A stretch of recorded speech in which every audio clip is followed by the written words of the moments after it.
Sayın Başkan, Excellency President of UNGA, Excellencies Heads of State and Government, Distinguished Secretary General, distinguished delegation members, on behalf of myself and my nation, I greet you all with most heartfelt feelings.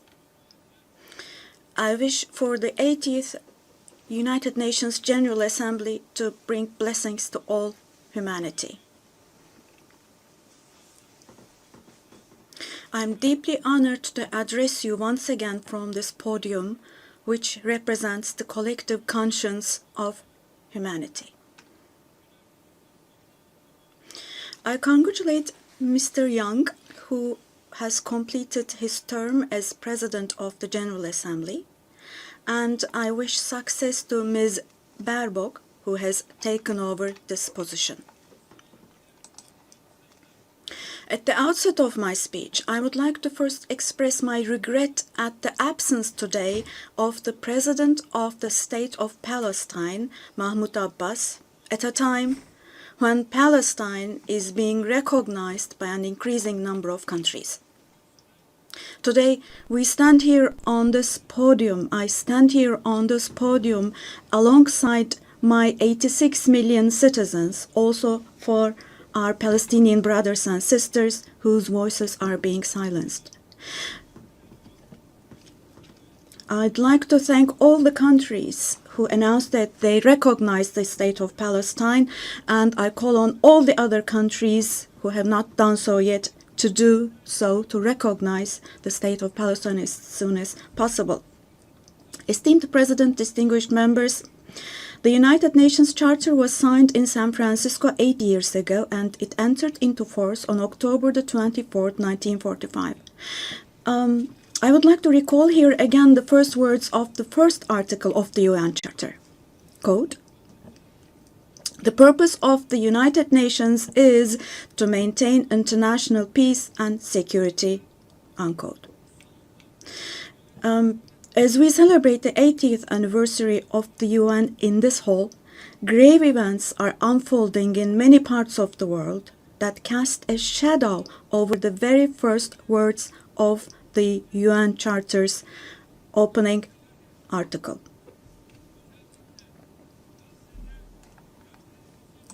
Particularly in Gaza, right before our very eyes, genocide has been going on for over 700 days now. Even as we gather here, as we speak now, Israel is currently massacring civilians in Gaza. The number of civilian casualties in Gaza has surpassed 65,000.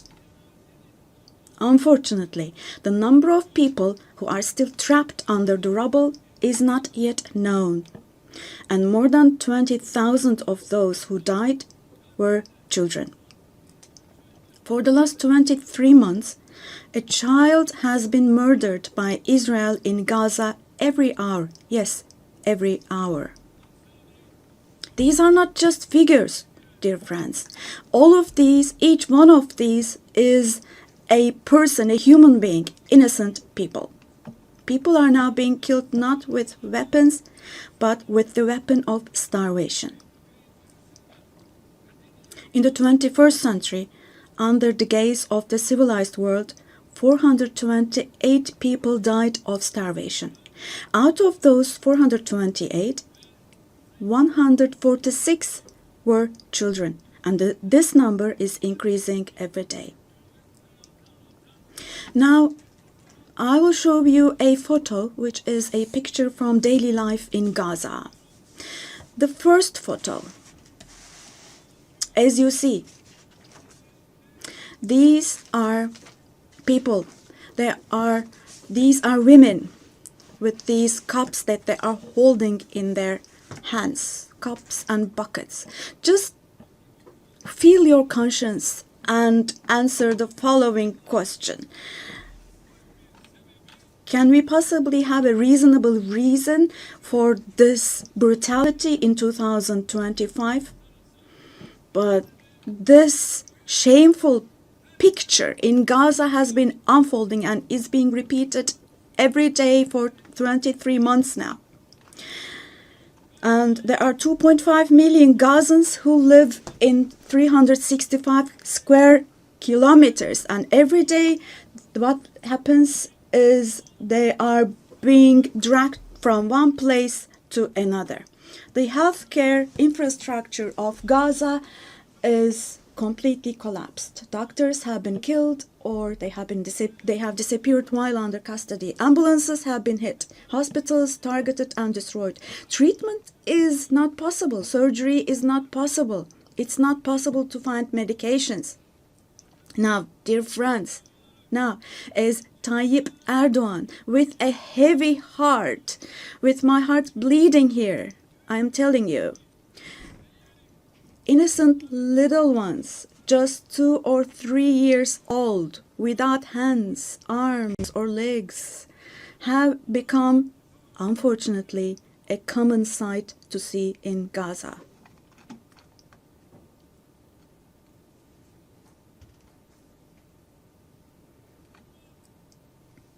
This one. What kind of a human conscience can possibly bear this? Possibly. How can one stay silent vis-a-vis this? In a world where children are dying of starvation and lack of medication, can we possibly have calm and peace? We all are parents. We have children or grandchildren who we dearly cherish. Here, say in America or in Europe, anywhere in the world, when a small rose thorn hurts a child's hand, the hearts of parents break. But in Gaza, children's hands, arms, and legs are being amputated without anesthesia. Now, I'm extremely sorry to say, but this represents the lowest point of humanity. Human history has not witnessed such bloodshed within the last century. All of this is happening before our very eyes. The genocide in Gaza is being broadcast live every moment through the media and social media. So far, Israel has deliberately killed 250 journalists working in national and international media in Gaza.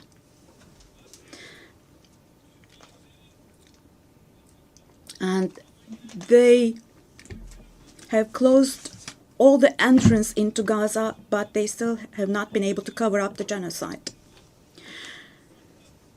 I wholeheartedly support Secretary General Guterres because he consistently draws attention to the ongoing genocide in Palestinian territories, and I would like to once again congratulate him for his courage.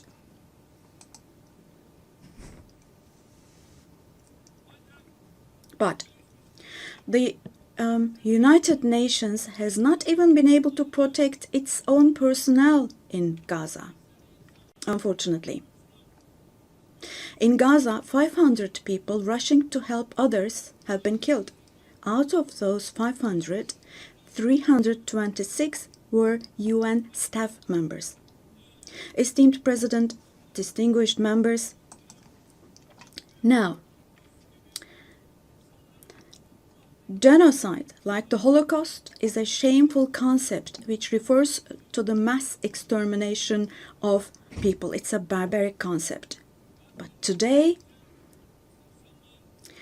it's not only people who are being killed in Gaza, mind you. Animals are being targeted and killed in Gaza.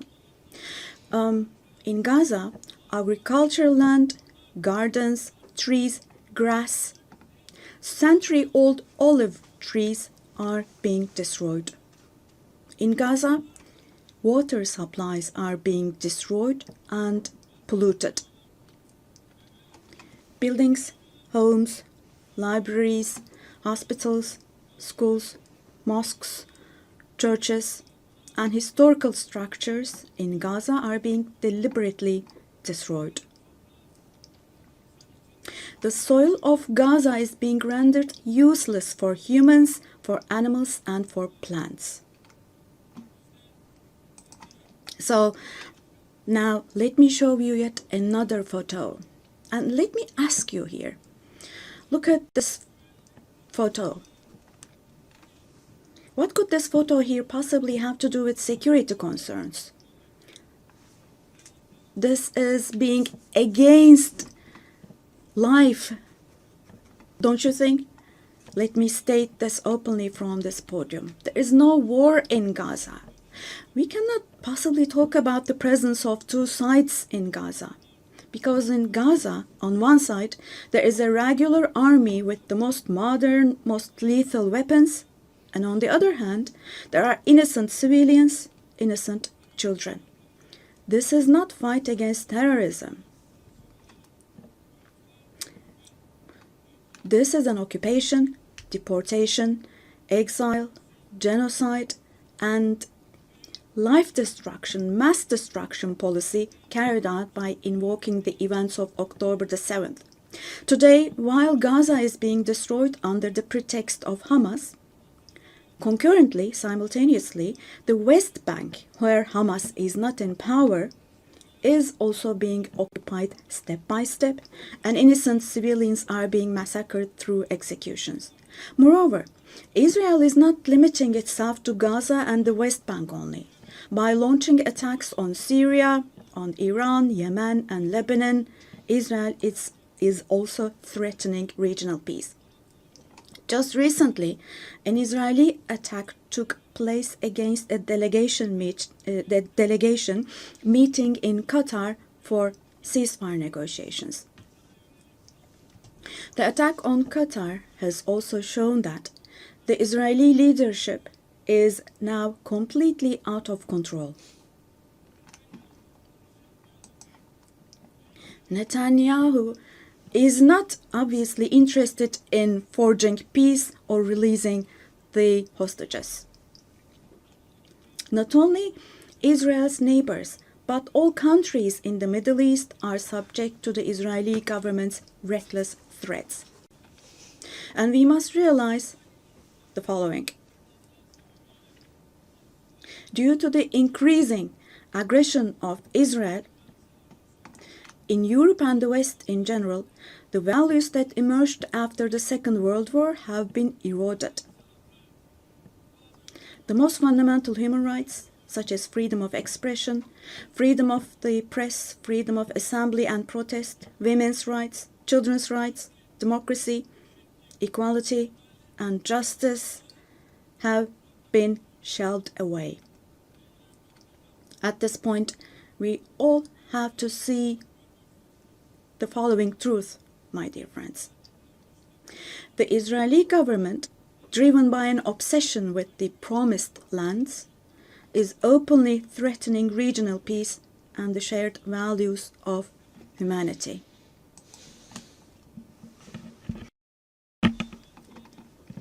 Three celestial religions. Jerusalem hosts all three celestial religions and a common inherited holy place, Al-Quds, is holy for all three religions. This madness disturbs conscientious Jews. It fuels anti-Semitism around the world. We cannot continue with this madness anymore.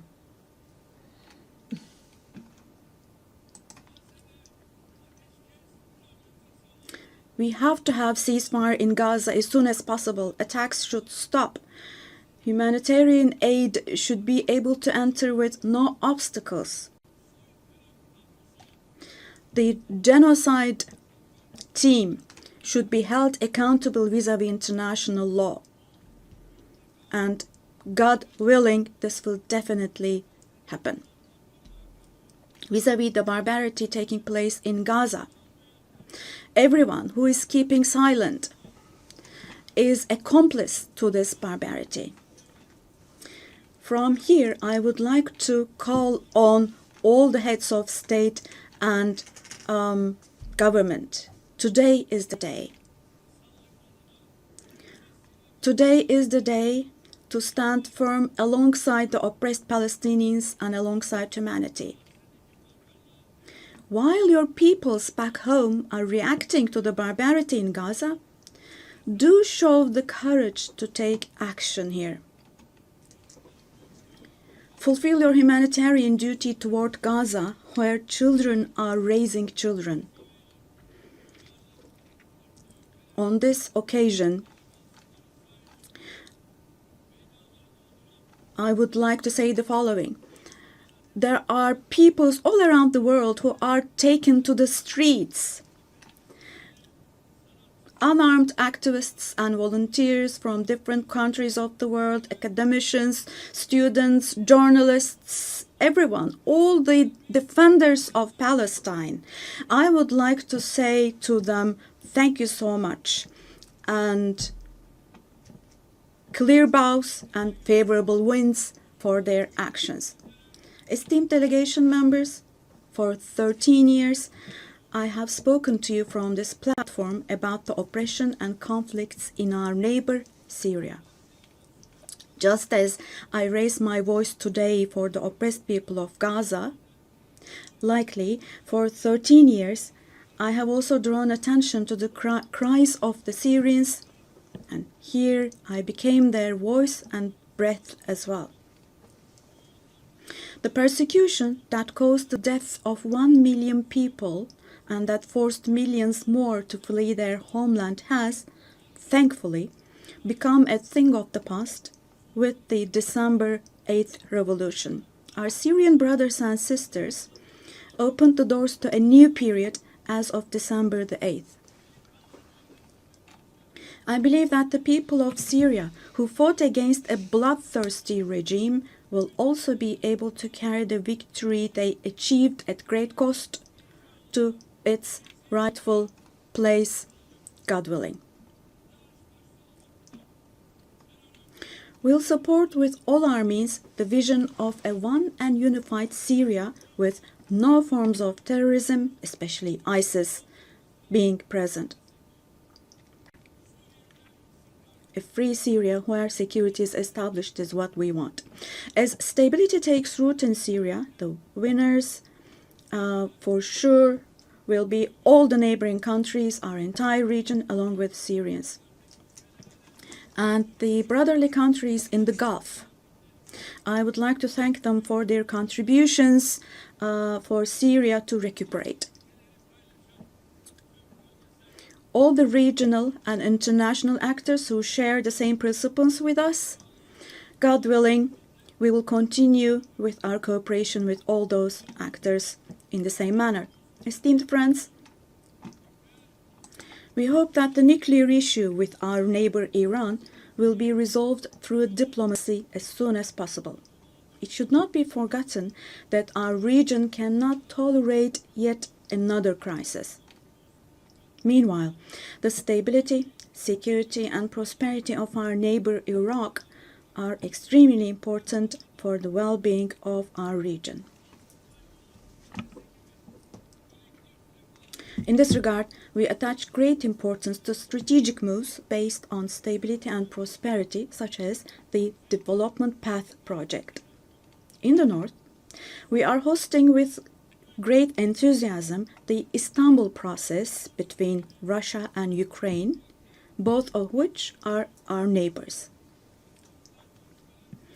Through direct talks, we facilitated the exchange of several prisoners and corpses, and we worked to identify the modalities of peace negotiations between the parties. Don't forget, there is no winner of war and no losers of a just peace. So with this motto in mind, in the coming days also, we will continue to work hard for a ceasefire. Meanwhile, we have encouraged the parties from the very beginning to establish peace between Azerbaijan and Armenia. We are pleased that steps were taken on August the 8th, steps that will enable the establishment of lasting peace between the two countries. I would like to once again congratulate the President of Azerbaijan, Ilham Aliyev, the Prime Minister of Armenia, Nikol Pashinyan, and the American President Donald Trump, who contributed to this process, and I would like to congratulate them. On this occasion, I would also like to state that the normalization process between our country and Armenia is progressing as planned. Within the scope of the Ankara process, which is another of our mediation activities, we continue our efforts to resolve the conflict between Somalia and Ethiopia. I hope that the parties will successfully conclude this genuine initiative as soon as possible. Distinguished delegation members, we have been implementing the Montreux Convention, which guarantees security in the Black Sea. And we have been implementing this convention impartially and to the letter for exactly 89 years now. We want to see the Aegean Sea and the Eastern Mediterranean as a basin of stability and prosperity where the legitimate interests of all parties involved are respected. We are ready for constructive cooperation on all issues, particularly on energy and the environment, and we expect the same approach from our neighbors. On this occasion, I would like to particularly underline that projects which exclude Turkey and the Turkish Republic of Northern Cyprus in the Eastern Mediterranean, such projects which exclude us will not be successful. Turkey has rights and authority in the western part of the island of Cyprus, while the Turkish Cypriots have legitimate rights in the areas surrounding the island. An Eastern Mediterranean Conference, which we have proposed before, would contribute to finding common ground. Resolving the Cyprus issue has been tried many times before, but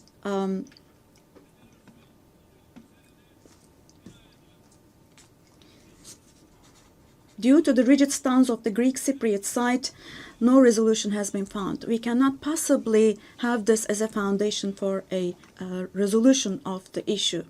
There are two separate states and two separate peoples on the island of Cyprus. Turkish Cypriots are equal owners of the island, and they will not accept being a minority. The international community must put an end to the unfair and inhumane isolation that the Turkish Cypriots have been subjected to for half a century now. I reiterate the call I made at the last 3 UN General Assemblies. Let me repeat. I call on the international community to recognize the Turkish Republic of Northern Cyprus and to establish diplomatic, political, and economic relations with it. Esteemed President, distinguished members, in the coming period, we desire a new beginning and vision in Turkey-European Union relations. This should not be a vision that just saves the day, but rather a vision that redefines the horizon and shapes our shared future. For this, it is of course important that the European Union is as willing and determined as we are. As a net security provider, we continue to contribute to the operations and missions of the United Nations, NATO, OSCE, and the European Union. The annual NATO summit next year will be held in Turkey, in Ankara. The USA, who is our NATO ally, our relations with them are continuing on trade, investments, energy, defense industry, in addition to other many areas, and we're strengthening our relations with them. Meanwhile, we attach great importance to the peace, stability, and prosperity of our brotherly countries in Central Asia, which is our ancestral homeland. Our Organization of Turkic States is moving forward with confidence on the path to becoming a global actor, going beyond being merely a regional umbrella. We are making intensive efforts to ensure the continuation of peace and stability in the Balkans, where we have strong historical, cultural, and people ties. The Balkan Peace Platform, which we established in July, is the newest and most concrete manifestation of our efforts in this direction. And this October, we'll once again assume the command of KFOR forces. In Afghanistan, our fundamental desire is that the current administration demonstrates an approach that embraces the society and that takes human values into consideration. In this process, it is essential that the international community does not leave Afghan people alone, and as Turkey and as the Turkish nation will stand by the Afghan people at all times. Esteemed friends, in South Asia, we consider the preservation of peace and stability to be of utmost importance. We are pleased with the ceasefire achieved following the tensions last April between Pakistan and India, the tension which had escalated into a conflict. It is important to see a cooperation between the two countries when it comes to counterterrorism. The issue of Kashmir should be resolved on the basis of resolutions of the UN for the best for our brothers and sisters in Kashmir through dialogue, we hope. In the continent of Africa, from education to health, from infrastructure to in other areas, our relations are improving annually. And while providing all possible support to Somalia, we are also continuing our humanitarian aid activities. In Sudan, the conflict that has been going on for over 2 years saddens us deeply. Stopping the bloodshed in Sudan and establishing sustainable peace is the shared responsibility of the international community. And Turkey's efforts in this direction will continue. The Great Lakes region has suffered greatly from years of ongoing instability and conflict. Our hope is that these conflicts in the east of the Democratic Republic of the Congo will give way to lasting peace and stability. We wholeheartedly support the efforts being carried out under the mediation of the US and the facilitation of Qatar. The increasing terrorist activities in West Africa, particularly in the Sahel Basin, are also of great concern to us. We will continue our unwavering efforts to ensure peace, tranquility, and stability for the peoples of this region with whom we share historical ties. Drawing inspiration from the historical double-headed Turkish Selçuk eagle, I would like to emphasize that our relations with Asian countries in Turkish foreign policy are of great strategic importance. We pursue a 360-degree approach in this policy. Within the framework of our Return to Asia initiative, we are deepening our engagement with regional organizations such as ASEAN, the Indian Ocean Rim Association, for example. We will continue to develop new partnerships with Asian countries, and we attach great importance to developing our relations with Latin America and the Caribbean region in a spirit of partnership and a win-win approach. We are determined to further strengthen the friendly ties we have established with all the countries in the region. Esteemed delegation members, increasing protectionist trends in international trade and disruptions in supply chains are leading to fundamental changes in the global economy.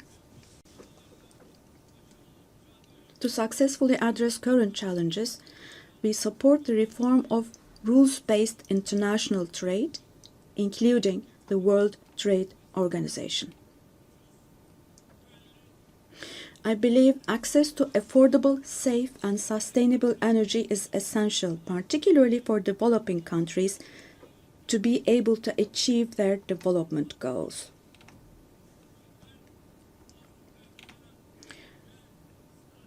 We are resolutely advancing the strategically important Trans-Caspian East-West Middle Corridor project, which extends from China to Europe. We contribute to the development of world trade with our modern transportation infrastructure and the Baku-Tbilisi Kars line. On our journey to build a future that respects nature, we are moving forward with determination towards the 2053 net zero emission target. We are pleased to observe that the zero waste movement, under the patronage of my wife Emine Erdogan, has grown in waves around the world every year, reaching more people and hearts.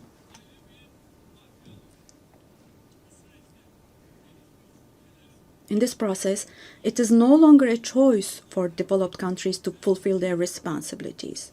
It has now become an obligation for them. As one of the countries providing the most development aid in the world, we are striving to achieve the UN Sustainable Development Goals.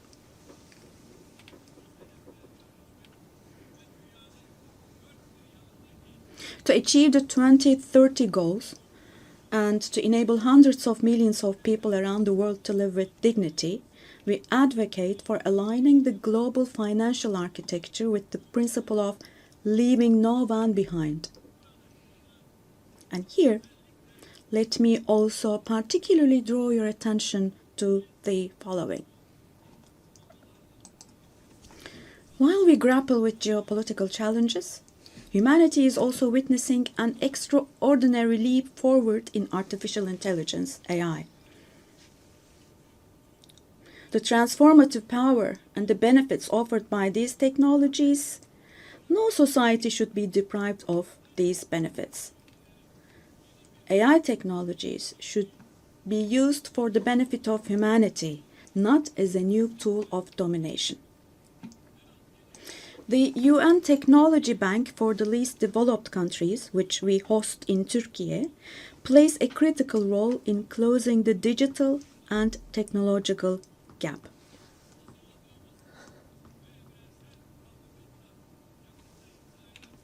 We have prepared a children's rights convention in the digital world, and we will soon open this up for ratification. I'm sure this will create a lot of awareness in this area, and we expect your support for this. On the other hand, in today's world, where racism, xenophobia, and particularly Islamophobia have reached alarming levels, combating these trends that directly threaten the culture of coexistence has now become an essential duty for humanity. It is significant that Mr. Moratinos, High Representative of the Alliance of Civilizations, has also been appointed as the UN Secretary General's Special Envoy on combating Islamophobia. As I stated here last year, the institution of the family is under threat today as never before. Defending the family, consisting of a woman and a man, means defending humanity, defending nature, life, and the future. Turkey will continue to defend the family in the face of ever-increasing attacks. Distinguished delegation members, the roots of the UN, established to prevent humanity from experiencing the disaster of war again, are filled with values that will eliminate the dark era we are in. We fully support the UN 80 initiative launched by Secretary General Guterres to make our organization more effective and more efficient. I hope this initiative succeeds as a process that will further strengthen all the activities of the UN. I express our readiness to provide strong support to this process, also driven by our vision of making Istanbul a UN hub. I sincerely believe that it is our shared responsibility to take steps that will restore the founding spirit of the UN in its 80th year. We will continue to say,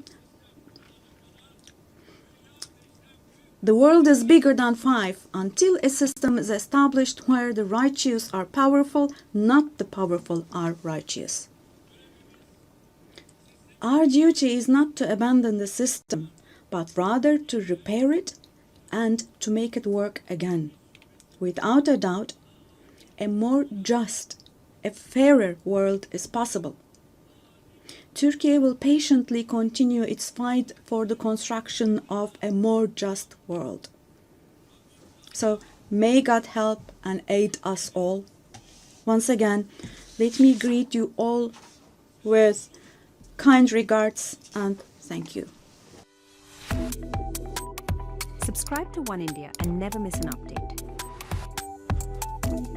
Download the One India app now.